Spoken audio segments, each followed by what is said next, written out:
j'avais une carence avant qui était le manque de je mangeais pas bien, je m'alimentais pas bien. Sur ce tour du monde, j'ai plutôt beaucoup progressé là-dessus et j'ai pas ces carences-là. Donc physiquement, je suis encore super bien, étonnamment bien d'ailleurs.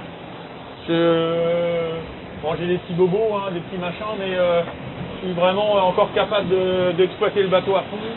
Le bateau est également a priori est plutôt en super état aussi, donc ça c'est plutôt une grosse satisfaction. Ça veut dire que dans la prise de risque, on a été plus ou moins vite, mais aussi on a un bateau qui n'a pas d'avarie majeure et que je vais pouvoir continuer à exploiter à fond.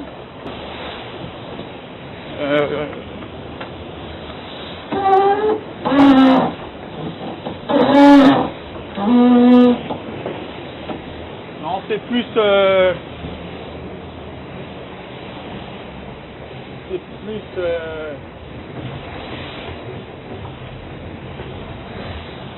ça démarre vraiment fort.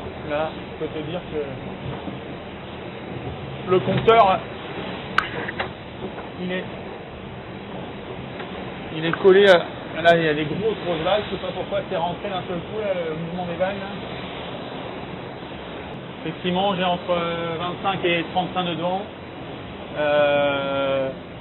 Je suis au portant dans des vagues de 4 à 5 mètres, au moins en moyenne. Et effectivement, depuis une dizaine d'heures, un petit peu moins, la mer du vent et la houle se sont alignés. Et donc ça permet d'aller un peu plus vite que cette nuit. Cette nuit, c'était à la fois une belle bagarre encore contre le front qui m'a rattrapé. Et où j'ai pris un peu plus de 40 nœuds. Donc c'est sûr que j'étais un peu trop toilé pour le passage du front.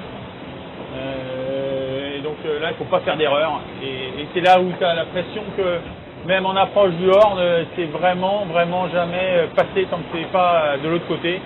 Parce qu'il y a des vents violents qui arrivent et que tu peux faire vraiment beaucoup d'erreurs encore à l'approche de ce fameux caillou. Chaque passage de Horn, c'est un moment différent, c'est un passé différent, c'est un contexte différent. Tu clôtures un sillage, tu clôtures une expérience. Et c'est vrai que ce Cap Horn, il est riche de tout ça et émotionnellement, il est toujours très intense.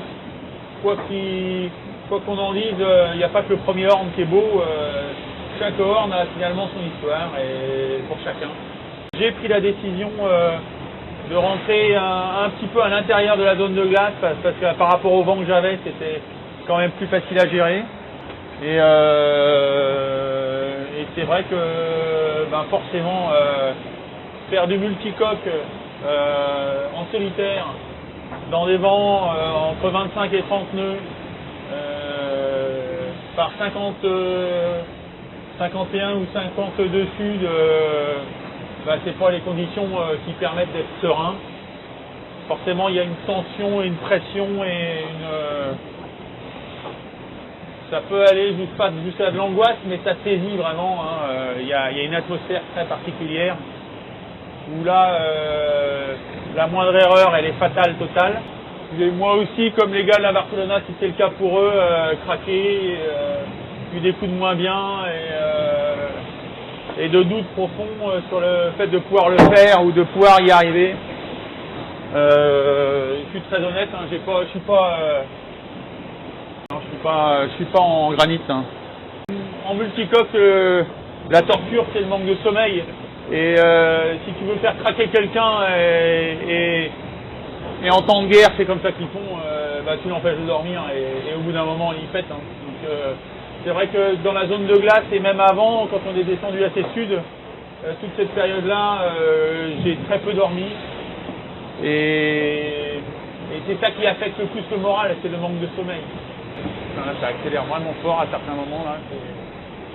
Là je vous pose, mais on est régulièrement à 33, 34 nœuds. Je ne sais pas si vous voyez la mer derrière, mais quand elle pousse et quand elle catapulte le bateau, ça part et c'est très fort.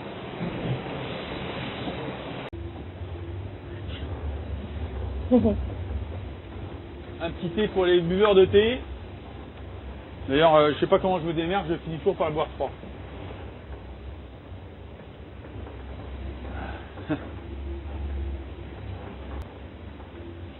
Ouais, c'est marrant de se dire rendez-vous dans l'Atlantique, hein, c'est un peu comme ça, ouais. C'est rendez-vous dans l'Atlantique. L'Atlantique Sud, c'est là où ça va jouer, et c'est là où on va, depuis le début, c'est là où on a à peu près tout misé, parce que c'est à peu près le seul endroit où Francis avait un petit peu ralenti et molli, et où nous, il va pas falloir mollir. Donc nous, on a un tour du monde qui sera de toute façon de bout en bout à fond. C'est pour ça que d'avoir le bateau en bonne